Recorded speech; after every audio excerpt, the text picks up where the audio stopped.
friends, welcome back to week 7, day 5 of our fractions math review. Today, I hope you've done your freckle math practice. And for materials today, you need nada, zero, zilch, nothing.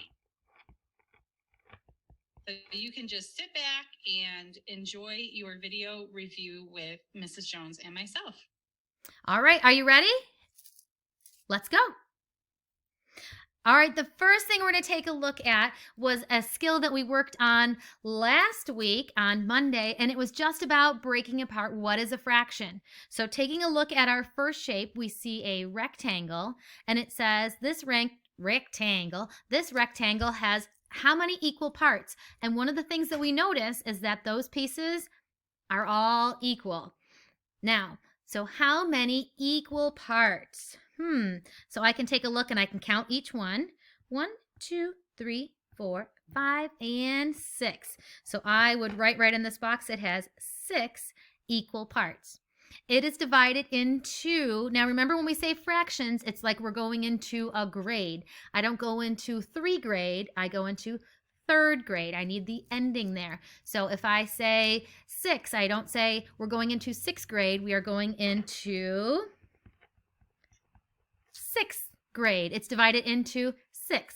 So one part is called, which would be my unit fraction, is called 1/6.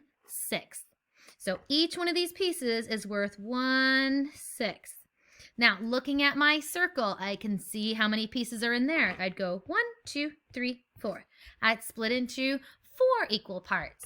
So I would write 4 for 4 equal parts. And it's divided into, what grade are we going into next year? We're leaving 3rd grade and we're going into 4th grade. Woohoo! So I would write 4th grade.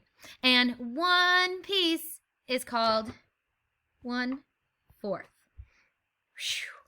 Back to you, Mrs. Morgan. Thanks, Mrs. Jones. So here we're going to take a look at parts of a group. So we know that we can have fractions where we take the shapes like Mrs. Jones did and break them into pieces, or we can look at a group of things and make fractions with those. So if we take a look at this first one, I am looking at the flowers and it's asking me to represent 1/5 of 5. So how many flowers is that? Well, let's take a look at our flowers. How many do you see? I have 1, 2, 3, 4, and 5. So 1/5 of 5. If I were to draw that in, I would have 1 flower, right? So it would be 1 of the group. If I go over and I take a look at our ants, our lovely little ants, we're wanting 1/3 of 15. So how many ants would I have in 1/3? Well, if I take a look at my ants, how can I easily break this into thirds? Well, how many rows do I have? 1, 2, 3, 4, 5. It's kind of like an array, right? I have 5 rows, so I don't think I can break it into rows. How about, columns. How about rows? I have 1, 2, and 3. Oh, so if I did 1/3, if I circled my ants, how many is in that one group? Well, I would have 1, 2. Where did it go? Oop, there it is. I have 1, 2, 3, 4, 5. So 1/3 of 15 is 5 ants. Back to you, Mrs. Jones. All right, moving on. I was wondering if that was going to stay. It did. Look at that. Let me erase mine. Come on, shoo, I'm ants. trying. It's not working. All right. Now we are looking at comparing fractions, and this is really easy to do if I gave you shapes. So if I take these shapes, I can easily, now the first one says 2/5, so I'm going to color in 2 pieces. So I'm going to color this in, and my next one says 3/5, so I'm going to color in 3 pieces.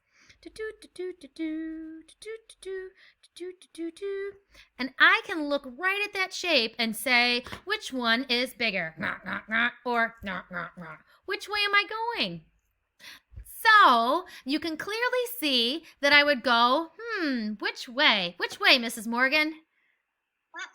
Oh, beautiful. I'm going to go this way. Open my alligator mouth this way. Now, I look over at my next one, and it says 1/7 and 6/7.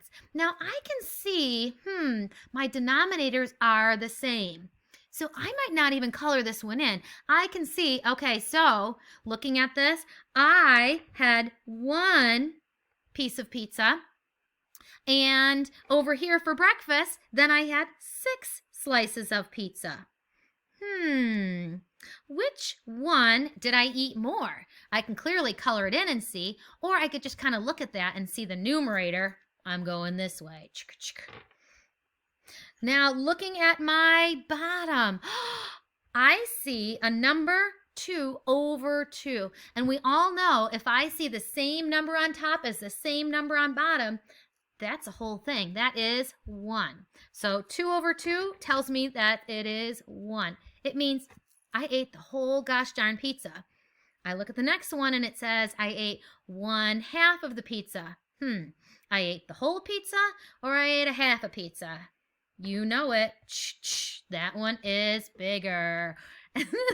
Now, looking again at my other fraction, and like I said, if we look and the denominators are the same, and I see a 10 and a 10, I look at my numerators. Which numerator number is higher, 7 or 5? I'm not even going to color, and I bet Mrs. Morgan can figure this one out without even me coloring. What do you think, Mrs. Morgan? Beautiful. Fantastic. Now, moving along again. What happens if I don't have shapes? Oh my gosh, I have no shapes to color. My denominators aren't the same. You know what I'm going to do? I'm going to butterfly. All right, so I'm going to butterfly, and we are going to cross multiply. And when we cross multiply, we are going to go bottoms up. So let's go. We're going to circle these up, and we're going to go bottoms up and bottoms up. And I'm going to multiply. Which way again? Oh, bottoms up. Woo! In the dark. Shoo! Coming back at you. All right, I'm going to multiply bottoms up. So 6 times 4 is 24. 8 times 3 is 24. Oops. These numbers are the exact same. Mrs. Morgan went in the dark too. Come on back. These are the same. So I'm going to say these are equal. Looking at my next one, I can clearly see because my denominators are the same. So I'd look at the numerator. 2. Is a 2 bigger than a 1? Darn tootin'. So I'm going to go without even multiplying crossed. I know which one's bigger. Now I look down here at the bottom. 2/6 and 2/3. I'm going to cross multiply that one and check that one out. Bottoms up, bottoms up. 6 times 2 is, let's see, 2, 4, 6, 8, 10, and 12. So I've got 12 up top. 3 times 2, let's see, 3, 6. That would be a 6. 6 and a 12, which one's bigger? Going that way. Looking at 1/8 and 2/6. Cross multiply, butterfly. 2 times 8, 6 times 1, bottoms up. 8 times 2, let's see. 2, 4, 6, 8, 10. Get my other hand up here. 12, 14, and 16. Whew, that was a close one. And 6 times 1 is, easy peasy, 6. Which one? You know it. All right, moving on to some fractions on a number line. Back at ya. Thanks, Mrs. Jones. All right, so we're going to take a look at fractions on a number line. And not only are we going to look at the fractions on a number line, but first I want to take a look at actually breaking our rectangles up into the fractions and representing them that way first. So if we take a look at the first one, 3/4. We know the denominator tells us how many pieces we need to break the total rectangle into. So I'm going to break my total rectangle into 4 pieces. So let me go ahead And remember that we just kind of eyeball it. It doesn't have to be perfect. And I want to represent 3 of those 4 pieces. I'm going to shade in 3. 1, 2, 3 pieces. So, oh, there it goes again. So when I come over to my number line, because the denominator tells me that I need to break it into 4 pieces, when I break up my number line, it needs to be 4 pieces. But remember, there are 4 spaces, not just the markers. So I'm going to go ahead and I'm going to set my 0 and my 1. That's like the outside of the rectangle. That's like this guy here. Now from in here is where I want to put my 4 spaces. So I'm going to do it again. I'm going to break it up the best I can. I'm just by eyeballing it. And I'm going to count the spaces over. So this would be 1 fourth, 2 fourths, 3 fourths. So right here is where I would mark my, whoa, I didn't mark that. 3 fourths. There we go. So I've counted those spaces. So now if we come down and we take a look at our second fraction, we're looking at 5 6. Again, we're taking that box and we're breaking it into 6 equal pieces the best we can.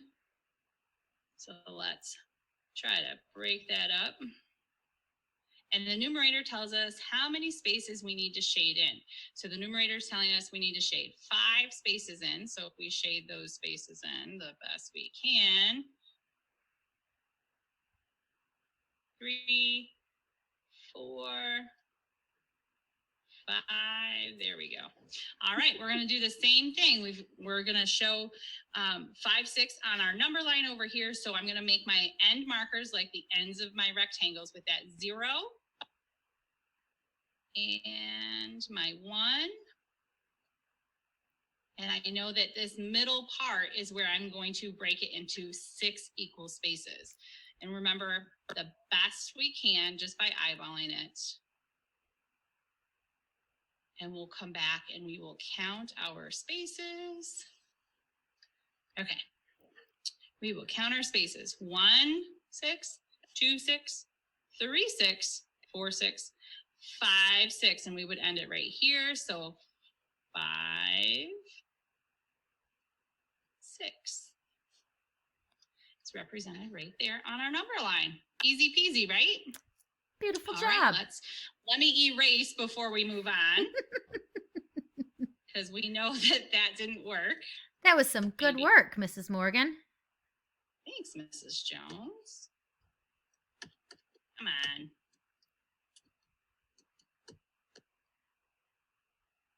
Goodness. I wish I could help you. I know. It's a lot of work to erase, too. Woof.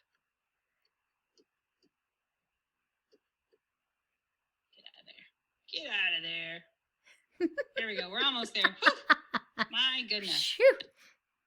All right. There we go. Moving on.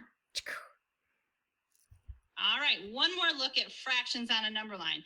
So this time it didn't give us the fraction. We have to figure it out. So we have our end markers of 0 and 1 on either side. So we need to count the spaces between the markers to find out where does the letter B, what fraction does the letter B represent? So let's count the total number of spaces to get our denominator, and then we'll go back and count over to get our numerator. So we're going to count 1, 2, 3, 4, 5. So we're dealing with fifths. So if I write that in, I'm going to write my fraction line, fraction bar.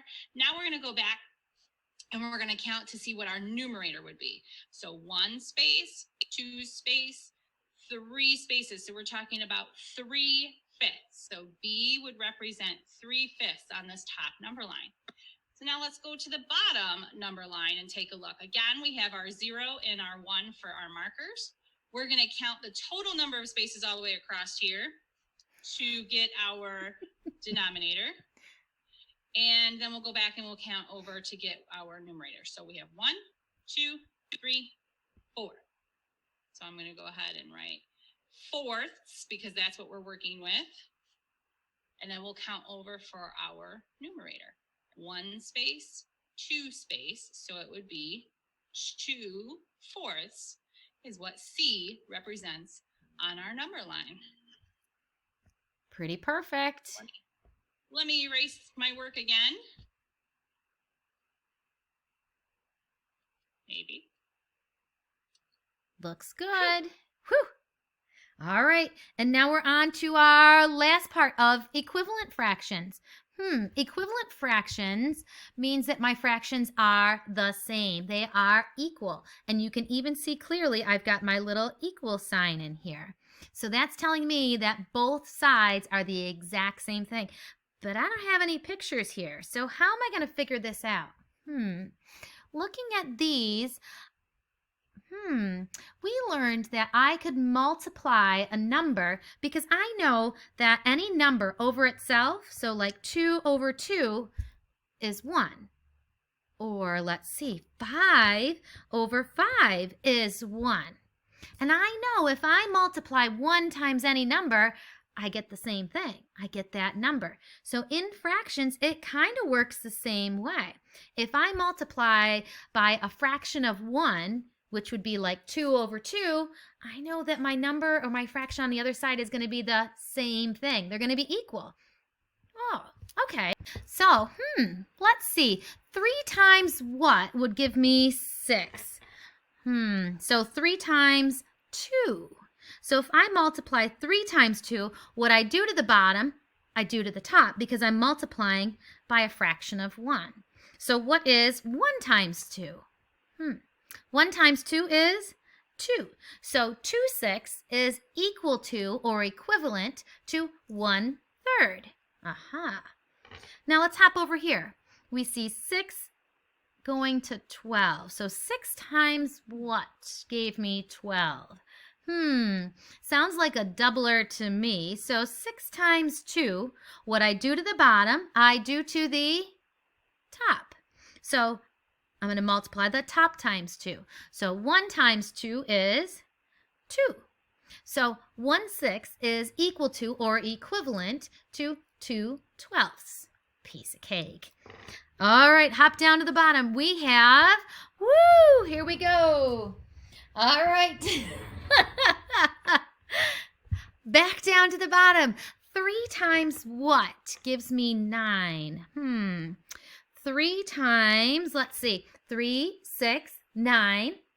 So that is 3 times 3. So if I multiply the bottom times 3, I multiply the top times 3. I knew you were coming. I multiply the top times 3. So 2 times 3 is 6. Outstanding. Whoop, get in there. Now, this one, 4 times what gives me 6? That doesn't work. I'm done then. No, I'm not. I talked to you guys before about doing a butterfly technique. So I know if this is equivalent, I know that my cross multiplies are going to be the same. Whoop, whoop. So let's do a little cross multiply here. So I know that 6 would multiply by 2, my butterfly, and 4 times what? I don't know. So 6 times 2 is 12, and 4 times what gives me 12? My gosh, I can skip count that so easy. Ready? Here we go. 4, 8, 12. What? 3.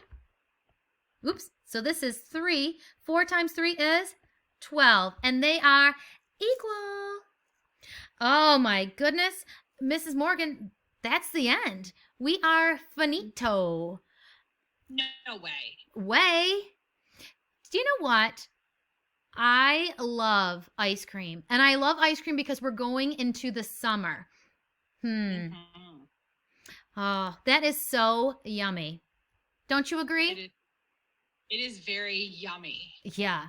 Oh my gosh. That could be our word for this week. Oh my gosh. Oh my gosh, yeah. Let's put it down. So what are we going to use? Yummy, yummy? Yummy? Is that what we said? Oh my gosh, that is perfect. So yummy and yummy.